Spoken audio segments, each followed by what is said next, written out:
Hi, everyone. Welcome to the final installment of our Earthseed book club, a community reading of Octavia E. Butler's Parable of the Sower.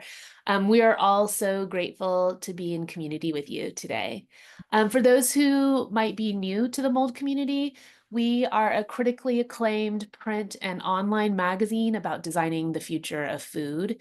Through original reporting, Mold explores how designers can address the coming food crisis by creating hyper-local relational architectures that support food sovereignty, nourishment, and thriving communities. I'm Lin Yi. Isabel is also an editor here at Mold, and we're both currently calling from unceded territory of Lenape-Hoking. I'm really thrilled to introduce Khalil Griffith, an artist and the current program and site director for the Beacon Food Forest, which is situated on stolen Coast Salish land and is also one of the largest contemporary public food forests in North America. As Isabel mentioned earlier, we'd really love to encourage everyone to turn on their videos if you are able to, so we can be together in this virtual space. Khalil and I met this summer when I spent a bit of time in Seattle with my children. And a friend of mine encouraged me to visit the food forest. And I had kind of been dreaming of food forests and I was familiar with the Beacon Food Forest, but I didn't realize how transformational my visit and my experience would be. The first time I went, I immediately reached out to the stewards to just invite a conversation because I wanted to understand what it meant to steward a food forest, how did it happen? I had like all these different questions, and Khalil was really generous and answered me almost immediately. And over the course of the 6 weeks that I was there, I visited 5 more times. And in that window, we saw the seasons change. We saw different berries ripen and then fade away. I even was able to kind of help net some apple trees to prepare for the Beacon Food Forest fall program. And seeing and experiencing this food forest really reinforced my dream of planting a food forest here in our community in Crown Heights and through our sister organization, Field Meridians. In the short time of us meeting one another, I have to say that Khalil has been a great teacher and has encouraged a collective visioning through our conversations. I'll let him share a little bit more about his work and practice, and we will then talk a bit about the last few chapters of the book and end with some open questions, Q&A kind of style, to kind of close out our communal reading. If you're interested in joining the conversation, it is an open conversation. So just either raise your hand in the kind of Zoom function or just drop a line in the chat, and Isabel will help us moderate kind of entering and exiting the conversation. So with that, I will turn it over to Khalil. And Khalil, just let me know when you want me to move the slides and we'll go from there. So thank you.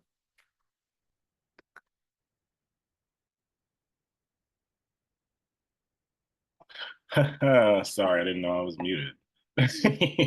um, Hello, y'all. How's it going? I'm Khalil, from Arkansas originally. I've been in Seattle for about 3.5 years now. Hello to the familiar faces in the chat. Thanks for hanging out today. This is really cool to see y'all. Actually, Alec is in here, and Alec is the one who told me about this book when I first moved to Seattle, and is the only reason we're here right now. But I guess I'd love to kind of talk about the impact that this book had on me before we kind of dig into our book club reading. So I think I came across it at like the perfect time. It was like the perfect conditions for me to like be considering the value of like community and like what I wanted out of life, skills I wanted to develop, things I wanted to see in my life and in the world around me. And honestly, I feel like this book lit a fire inside of me. It was a book I couldn't put it down. I hadn't had that much fun reading in like years. but like picking it up and seeing the parallels of like the world of Parable of the Sower and how it correlated with my current reality and honestly our current reality. Um, it became a book that I felt like I had to talk about with everybody. I was like working at an ice cream shop at the time before I started working at the food forest. And I was like coming into work low key mad, thinking about the situations that we were in. But I was like, I got to keep it chill. I got to keep it chill. And like getting to share a lot of these things with people or like talk about the book and the parallels and how it like made other people curious, made them want to read. I realized how important something like this book was because even for it to be fiction, this shit feels really real. It feels really real. So I guess we can go hit the next slide. I would say that I started volunteering at the Beacon Food Forest about 3 years ago. Literally, no intentions on me becoming staff or anything like that was in the mix of this. Um, Reading Parable of the Sower, the first thing it made me think was, damn, I do not know how to grow any food. Discussion about like collecting seeds, the experience that Lauren and her family and many other people had growing up prior to all the events that took place, gave me this perspective that I grew up in the city. I mean, Walmart was down the street, Kroger was around the corner. There was never a want for anything. The convenience and immediacy, honestly, it was like deep rooted within my life. And so I never considered the fact that like I needed to know how to grow food. And then I realized that it wasn't just me that needed to know how to grow food. It was all of us needed to know how to grow food, and none of us knew how to do it.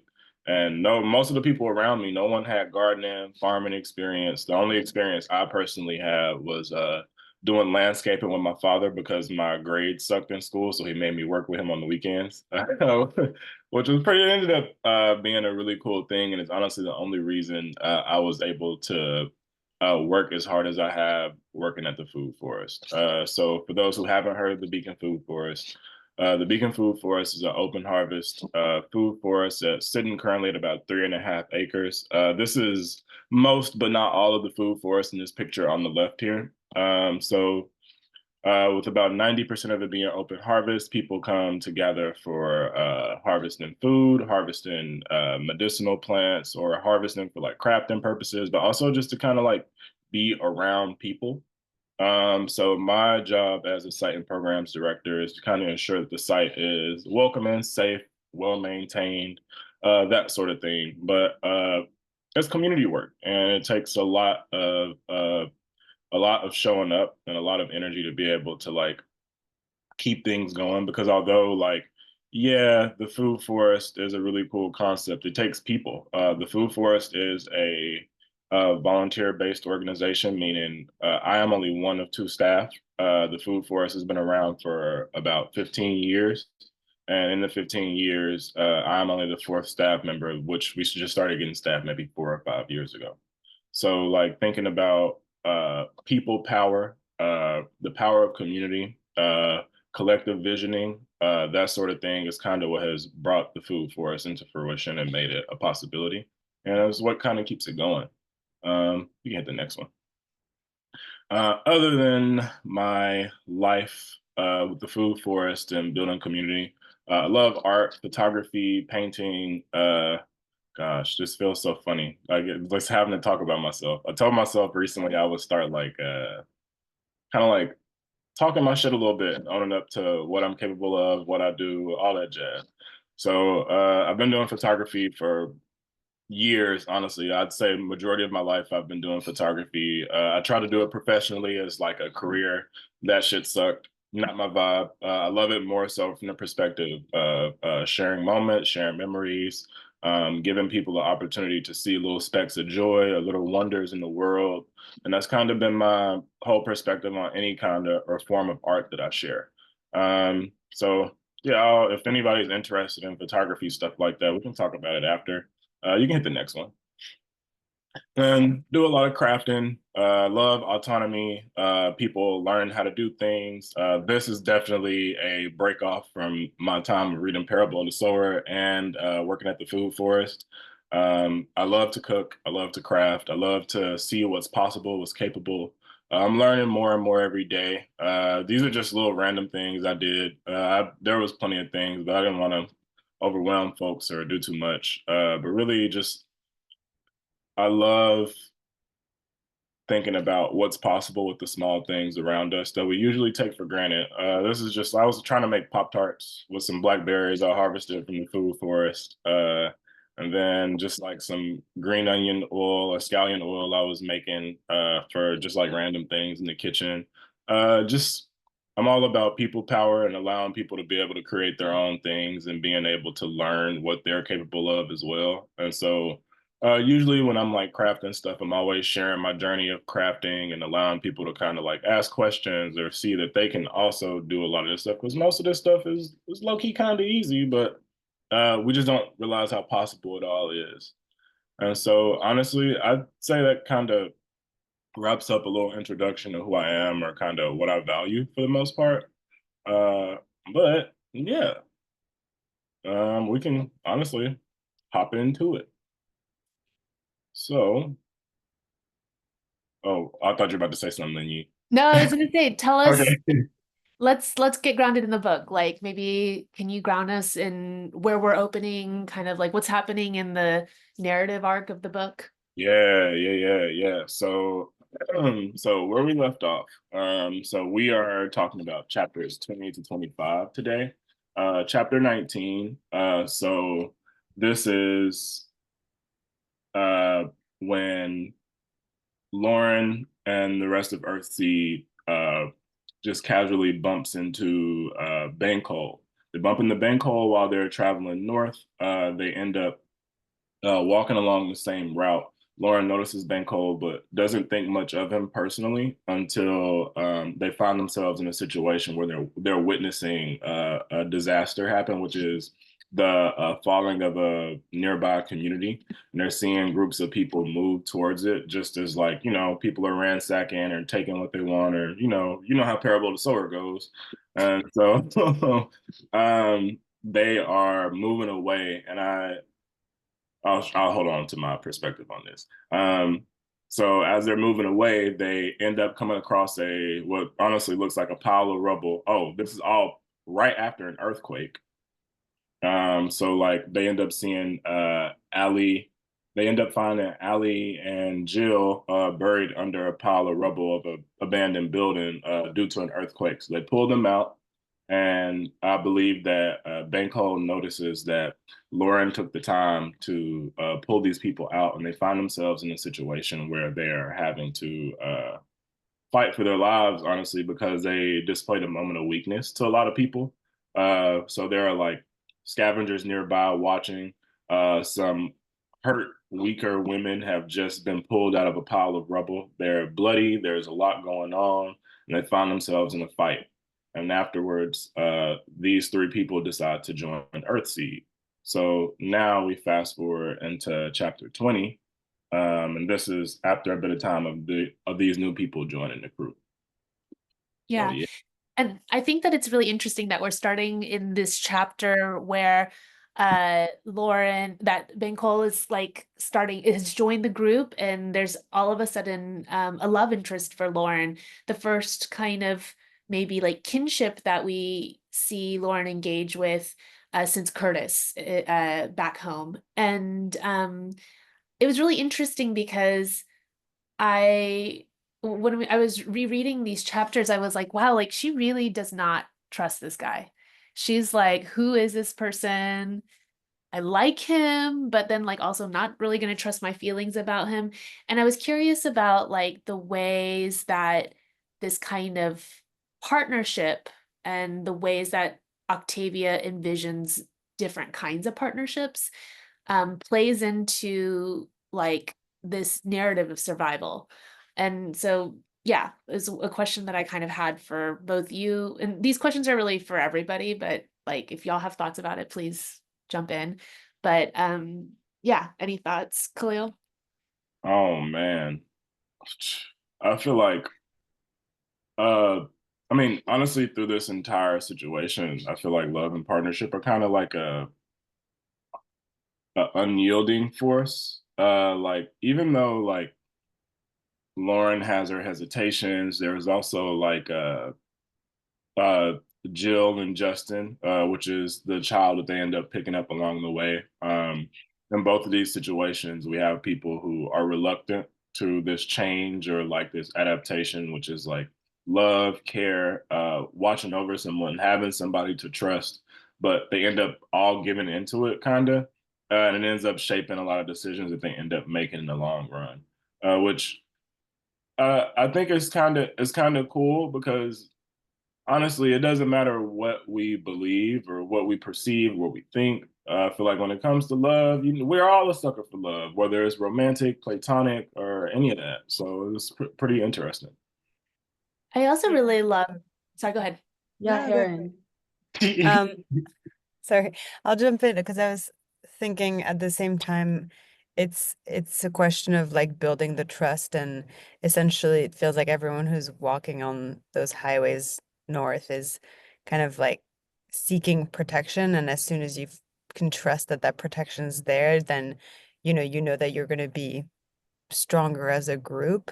Hmm. It is interesting that she has a lot of doubts. Lauren has a lot of doubts about everyone she meets until she can kind of get to that trust level. But we don't necessarily not that nothing bad happens because a lot of terrible things happen, but in those unique relationships, usually it turns out okay because they find that trust and that kind of mutual protection. And interestingly, it doesn't happen with children. With children, they're much more kind of willing to immediately protect them and have them join the group. Yeah, I'm going to unmute Heron, who has their hand raised also. Thank you. Yeah. Hi, y'all. My name's Heron. Yeah, I definitely see the piece around trust because I think of when it comes to love and in these multitudes of ways with like community, partnership, platonically, not only wanting to have trust because in a situation that is quite fearful, very necessary for survival to have that trust to be able to build.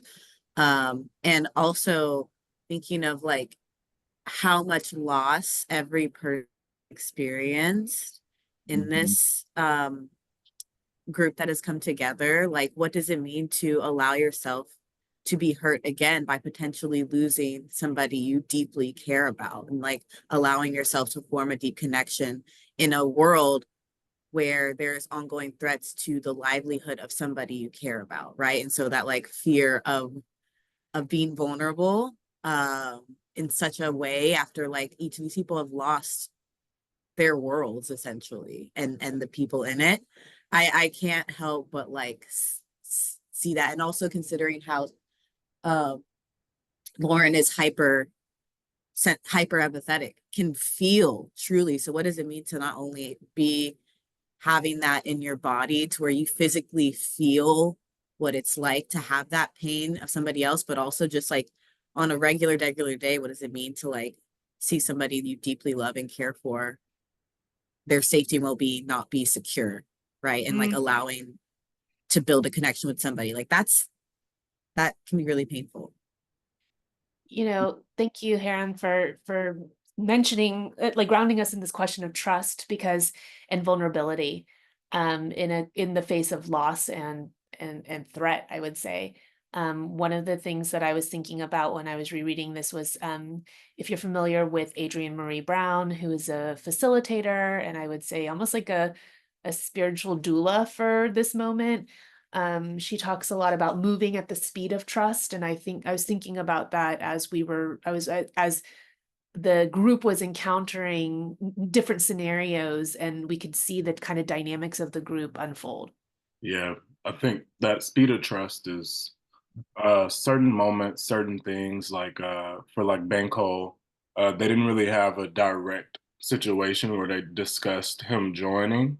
It was more like he witnessed the actions of the group as a whole, like when they stopped to help Allie and her sister, or like the decisions they made to avoid certain things. So like for him, he was able to kind of see, he was able to gauge where they were and what their intentions were from a distance, Then you have Allie and her sister, and in that situation, their trust or like their need for change was kind of brought about because they were actually the people that were in need and that were helped out.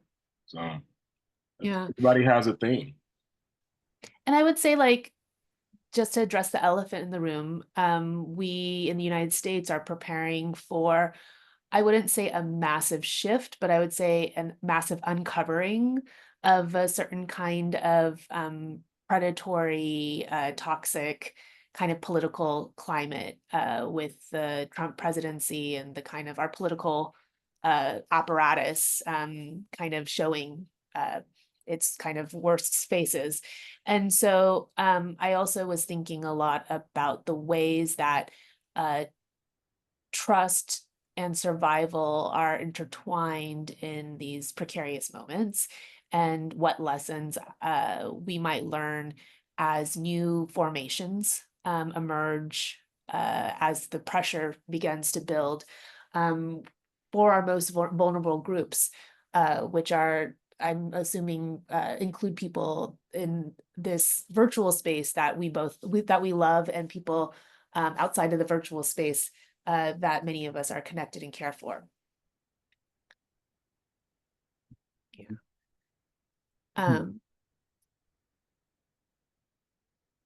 Haran says, when you said distance, Khalil, it made me think about all the types of space, physical, emotional, etc.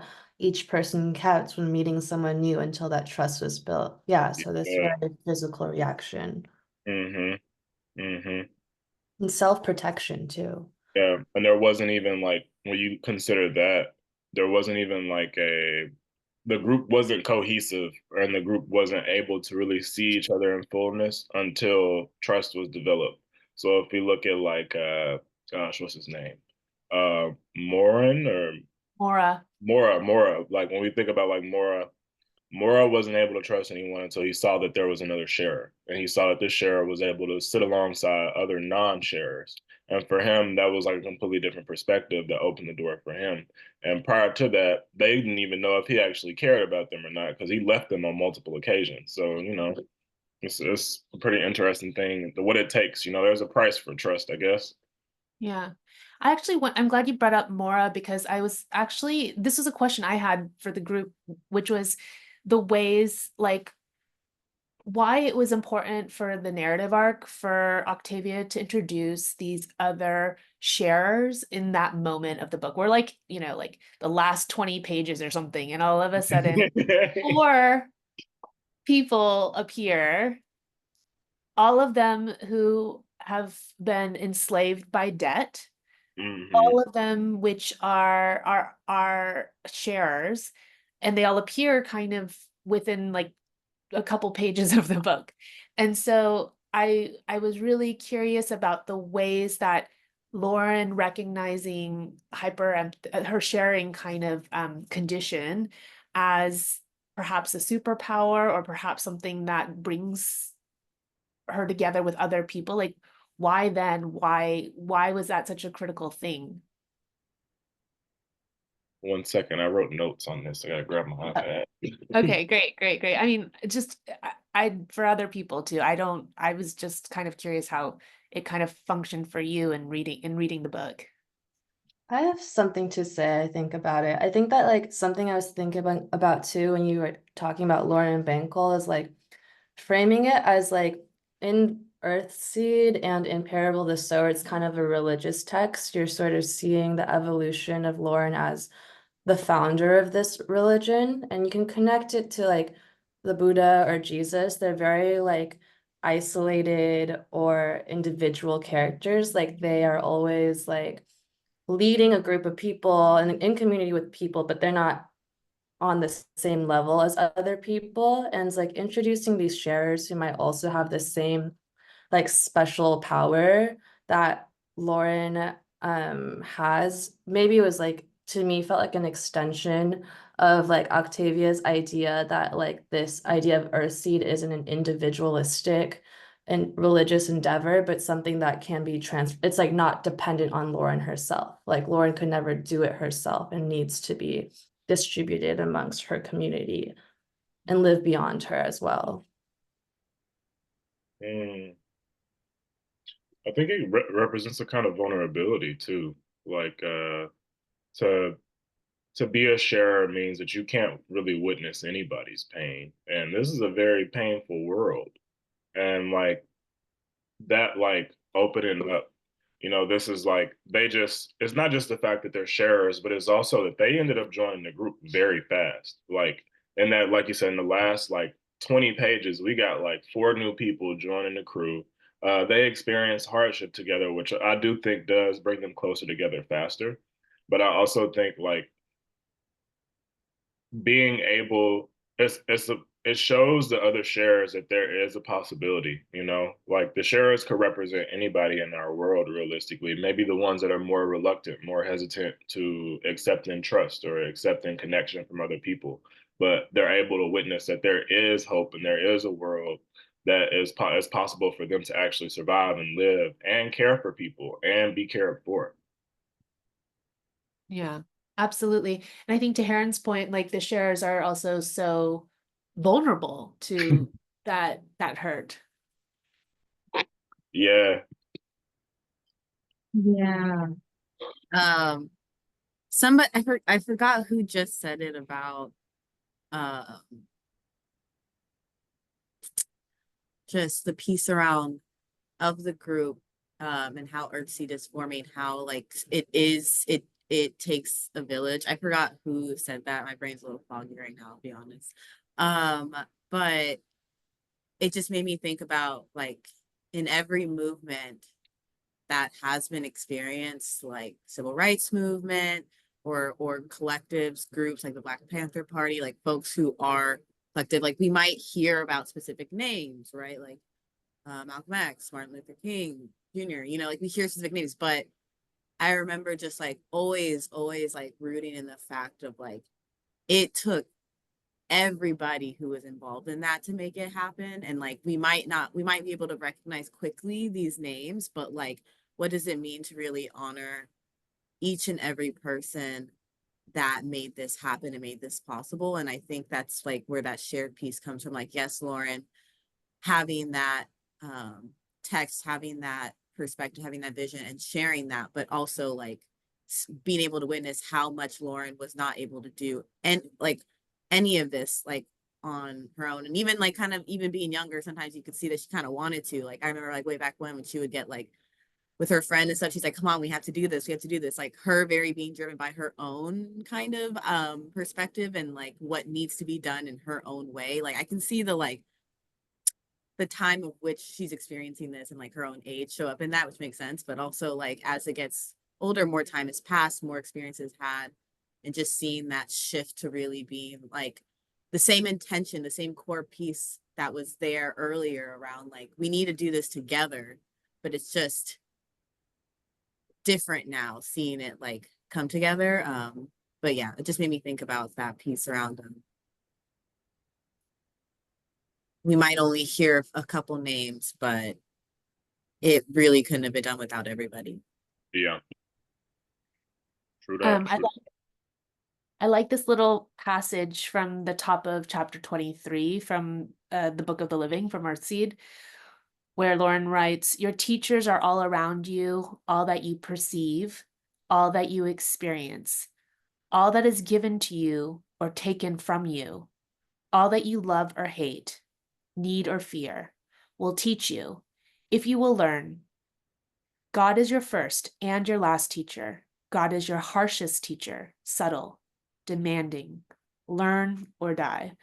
And I feel like that also speaks to Heron's point about just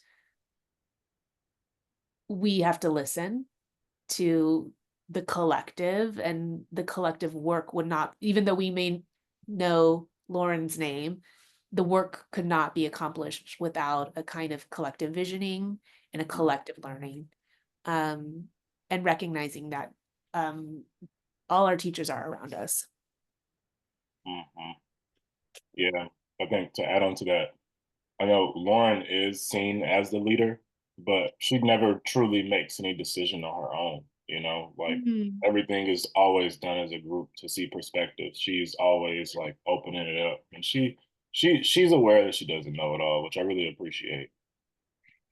Can you talk a little bit about the organizing principle behind the food forest, Khalil, and sociocracy? Because I think that that piece of the way that the food forest works is like deeply um like motivating for me. And I think and as we talk about new formations for how to seed the future, I think understanding that certain models exist and even thinking about parable of the sower as a kind of a certain kind of future or text uh or future or model is an interesting one. Yeah. So the food forest, we operate through something called sociocracy. Essentially, our organization is we're not a vertical organization or horizontal. So I'm one of two staff members. However, I'm not the like end all be all of the food forest. I don't make every decision on my own. There may be times where I have to step up and make a quick decision. However, in most cases, we discuss everything as a collective to see what the other people's perspectives are. We do votes. We try to see what is the most important to people and shape the food forest into something that the collective actively has a participating role in. So I think that allows people to see their own personal power and see that like they're heard and they can actually vocalize and make things happen on their own. So yeah. Yeah. I'm gonna go to the chapter 23, and I was thinking we could talk a little bit about the firestorm. Two. So, like, we're at the end of this book. There's been multiple catastrophes. I think clearly, like, the world is on fire, and then their community is burnt to the ground. People die, and then they're traveling, right? And now we're at this firestorm, which is kind of an insane natural slash man-made phenomenon. Mhm. And I'm curious about like for you, like what that firestorm kind of represented in the reading of the book. Ooh. Um, for me, I feel like because I was actually writing about it last night. I feel like the firestorm kind of represents our own collective doings. Mm. Like, kind of like the firestorm did take up its own energy and activeness and like be propelled forward by the wind. But there were also other people starting fires in other places. The pyromaniacs saw a fire from a distance and were like, "Oh shit, let's light a fire down here," which sped up the process. And I kind of see it as like, I don't know, it kind of just felt like our world, to be honest. We witnessed so many things. We witnessed so many people, and usually like this fire was started by people who are uh, deep into drug use, experiencing a lot of pain, skewed perspective. They're hurting people. Like there's a lot going on with all the actions that they take. And if we kind of think about like our actual world, the people that are usually hurting others or doing things like that are those very people. And it's not like they aren't bad people per se, but like these are the people that kind of like fan the flames. They fan the flames and keep them going. And so we found our entire Earthseed group like in this situation where they're trying to escape it. And I mean they barely get out of it, to be honest. I think it's a really interesting parallel because we're watching we're watching something that man has done snatch up plenty of men. So I don't know.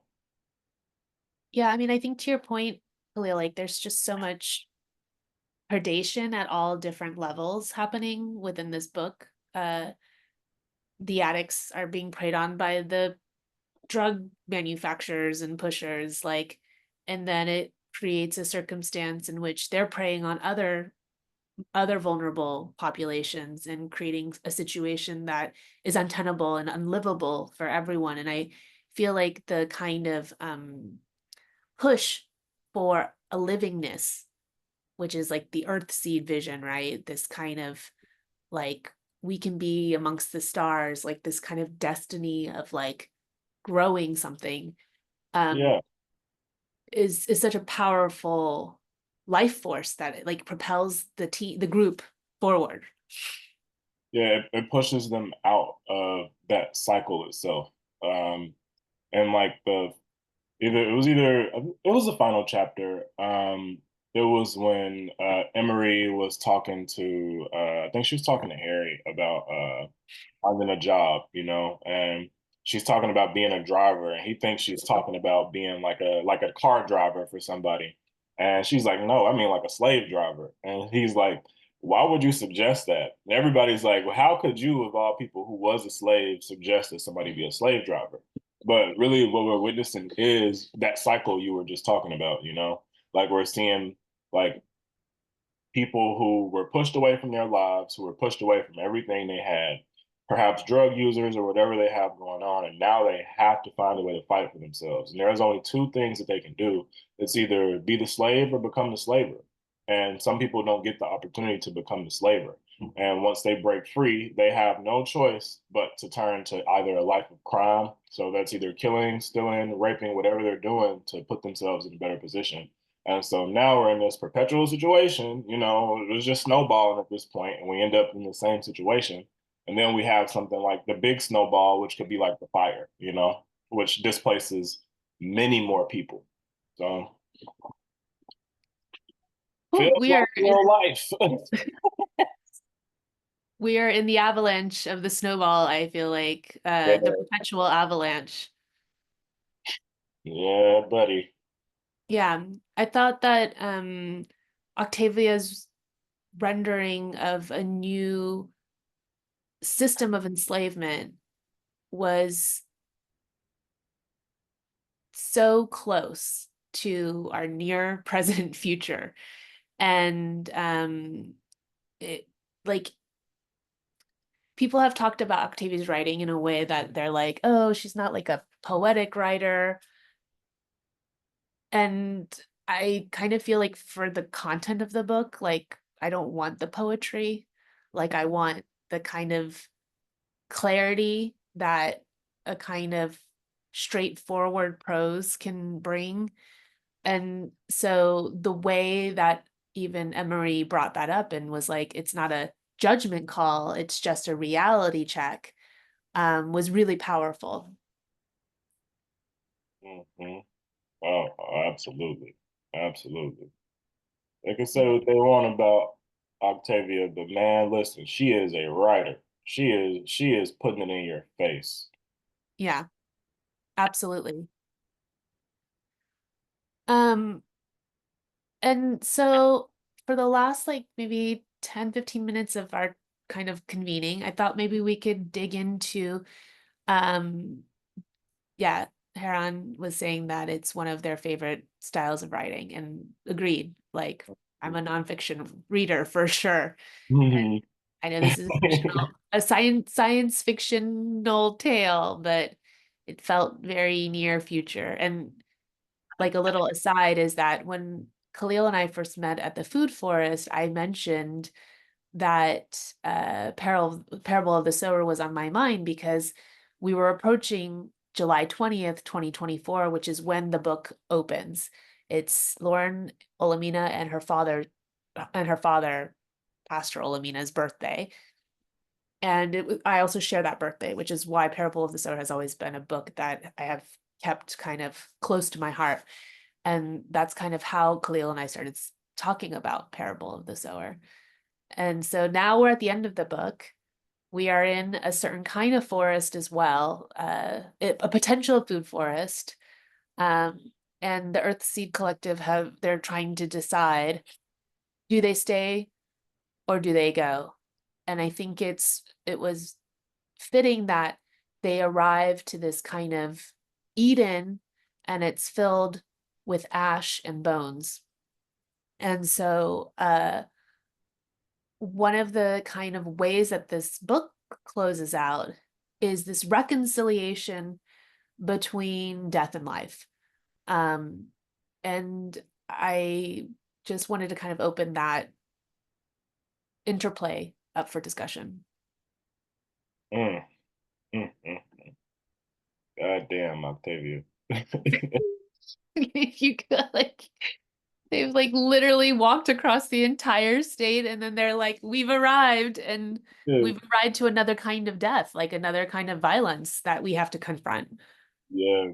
Well, I think for me, uh, past the tragedy of it all, this was their first true stopping point. Mm, Prior to meeting Banco, they didn't have a true destination. For them, it was just, let's get away, let's keep moving. They didn't have a choice but to keep moving. And they find themselves in a place where they can finally stop, they can finally breathe. This is the first time where like they don't have as much of a worry about folks coming to find them or to hurt them. And so I think for them, this is truly the beginning of Earthseed or Acorn. This is where Acorn is born. Like this is that true community, that first step. So for them, it felt kind of symbolic when they decide to have funerals for all the people that they've lost along the way. It's more like uh, it's letting go of the life they've had to live, the life of having to pillage from dead bodies, having to kill people on a day to day, like having to continue to run, to continue to stress.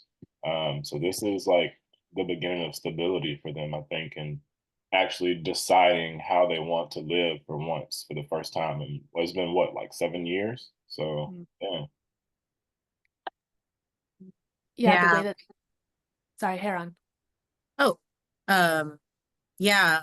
I was just gonna share that I was honestly shocked at how hopeful they still were about getting there, in the sense of like, oh, if we just get there, everything will be okay. And like, despite all the devastation they experienced, I know I would have had just so much that I would have been like, y'all took everything from me. Like, what else? Like, what? Like, what? Like, okay, we're just gonna get there and everything's gonna be fine.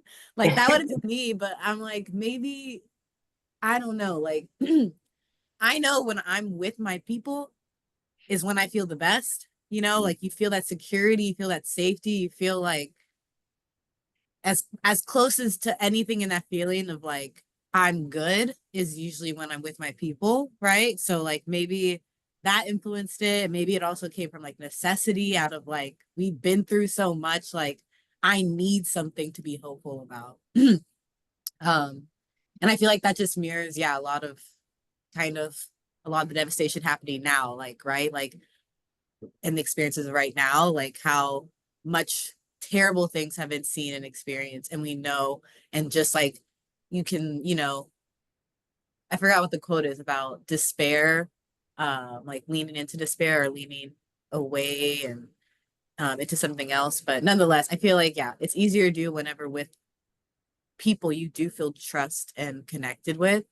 But also it comes from a place of necessity of like to be able to keep going. And then yeah, I always giggle when I get to the end of the book, because like it hits me that this whole thing truly, literally is a parable of the sower. Like it is a story that is a lesson, but I didn't know what was going to be sown was these acorns that represent all very important people that they have lost, and like sowing that into a new future. Like it was there the whole time. So I kind of giggled because I was like, it was there the whole time, but I didn't know until the end. Yeah, that was nice. That was it also so emotional too.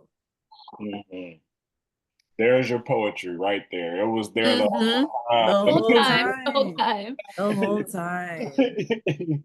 And I also think it speaks to the critical importance of us being able to do the work of reconciliation and in grief and mourning, like to actually do that in a collective way in order to move forward. Because I think Lauren is right that they needed a time and a ritual to honor the loss, to sow the acorns of grief in order that Heron so beautifully kind of summarized for us, in order to create this new future. Like that was critical to the foundation of Acorn, is like physically sowing the grief of of the actual that the acorns represented. Yeah. And I also feel like that kind of ties them to the place in a sense too, like That's right.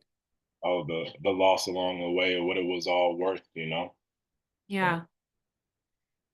And when Heron was speaking, it kind of brought up two things for me. The first, and we can talk, we have 10 more minutes. And the first is that uh the kind of going full circle, these partnerships, these love containers, like the shapes of these different love relationships that had flourished or blossomed along the road, um, become the entanglements and the anchors that different people needed in order to make a decision about staying on the land.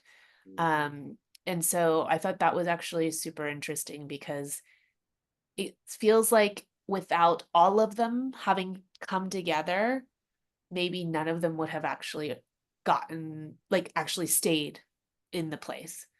Cool. It kind of required like all the dots to be connected for this group to actually decide to settle together. And then the other piece of it was this question about seeds and like, wow, like Lauren was like just collecting seeds this whole time, knowing that we would need seeds to sow in for the new life and the ways that like seeds kind of operate, um, both as symbol, but also as like living nourishment. Hope for the future. Hope for the future. That's right.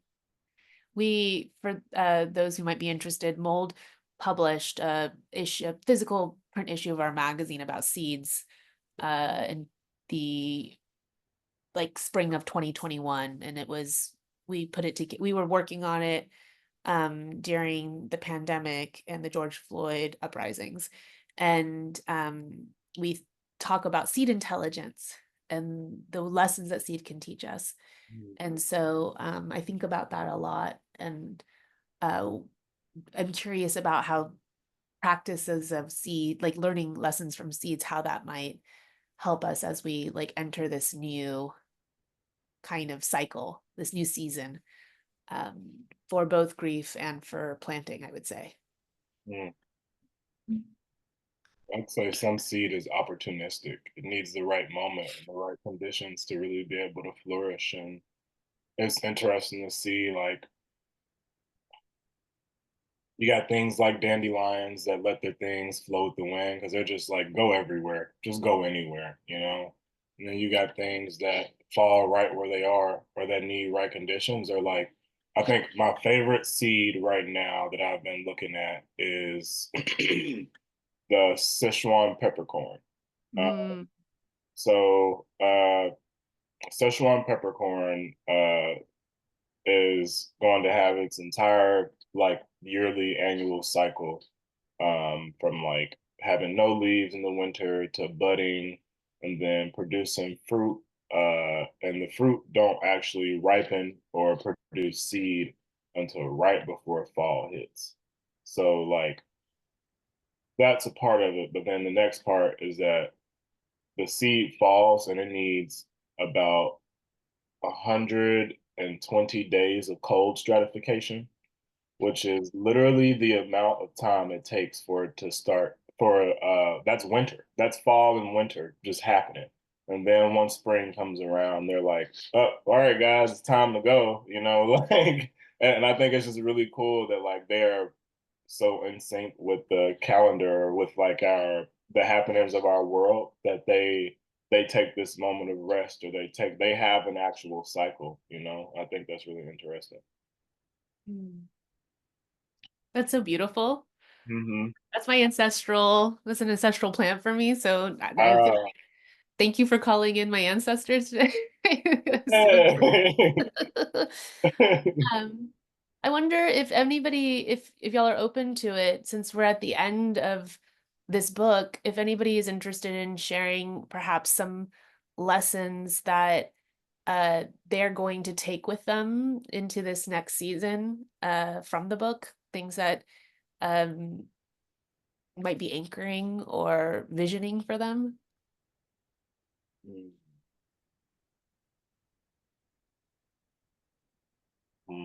Let me think. Let me think. I'll say for me, it's quite practical, is that I feel like I need to be better prepared. And I think this is kind of where Khalil and I first started our conversation, the way that this book is a bit of a fire starter in the sense of like Octavia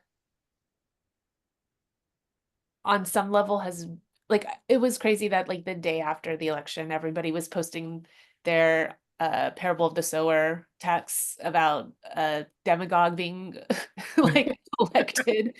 And although I don't believe that Octavia was writing our future, I think that she was warning about a possible future. And so I do feel like it was such a great reminder that like we can't sleep, like we need to be prepared. Like the rest for the long road ahead is really critical because there will be a moment where we're gonna have to walk all night through the firestorm, and we kind of just need to like mentally be prepared for that. Mm-hmm. Yeah. I think my biggest takeaway, and which honestly I'm glad you asked this because in lieu of post-election, I think it's a really big reminder for everyone that um, even as the political tides turn and do their thing, the people are what matter most. The direct impact we have is what keeps us going. It is, at the end of the day, it truly is up to us what happens in our futures and in our immediate communities. So we do have to, take those steps, and we're going to have to walk through firestorms, like you said. We're going to have to hold people through the night. We're going to have to do a whole lot of things that they did in this book, whether it's literally or figuratively. This is a really big reflection of what it what develops community, what keeps people together, and what is eventually going to save us all. So, mhm. You know, autonomy, right? Like that's Yeah. the name of the game. Yes, learn something, like share something. Like we got to. I think it's really cool because like them like sharing their experiences and stuff, like teaching others how to use a gun. Teaching somebody that you don't trust how to shoot a gun is some scary shit. Some scary shit. But these are the people that they have to trust. Leaving someone to do the watch at night, that you don't really know. That's a level of trust you have to develop. We really do have to lean on each other. Mm. Yeah, I completely agree with that. And I also think there's something with with the idea of Earthseed that Lauren kind of creates, even though her father was a preacher and kind of her whole life she had been taught this one way of thinking about religion, and she kind of starts to imagine this alternative way of thinking and starts to spread it. And I think that's a really beautiful message, just as with the idea of just kind of being really convinced with your own thoughts and like visions and perspectives. And if that means like holding on to something that feels maybe more optimistic and just more constructive for yourself, even like after getting shut down so many times when she was younger by, Joanne, who was like, don't leave this community, like this is safety, or her mom or her father, and then just still like really holding on to those convictions to the point of like, creating this movement and this thought. So I think, yeah, kind of building on knowledge, but also making it something so concrete and like rooted. Mm. Mhm.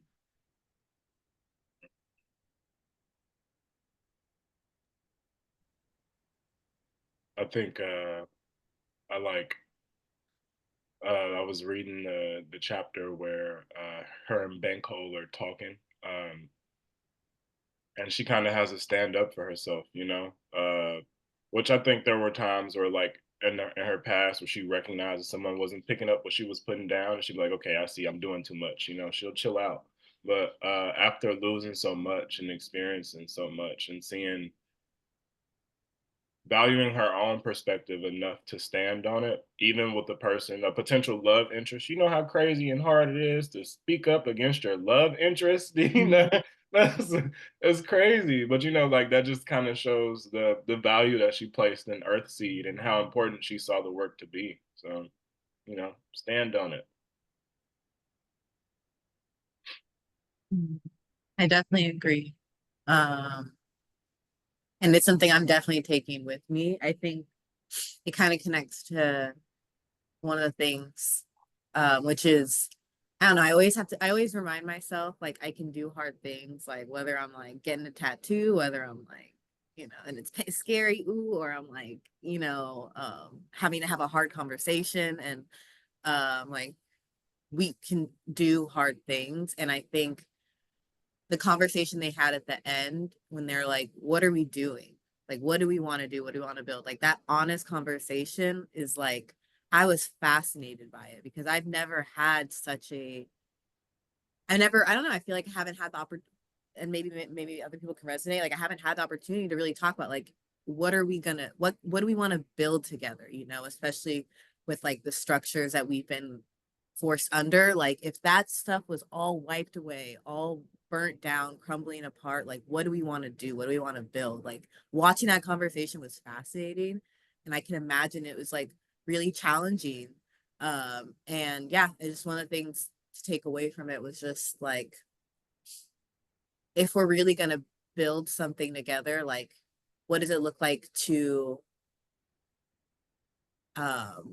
be able to have those kinds of conversations and be present and listen to those types of conversations, to really think about this, and like what does it look like for me to get ready to like have that like skill set, because that can happen in like any way, shape, or form. Like, you know, just the importance of having honest conversations when it comes to uh connecting and growing together in any kind of dynamic, whether it's like a partnership, like you're like, whether it was just like early on whenever they only had like maybe one other person to bond with, or if it's like now you become a group, like just the importance of that honest communication.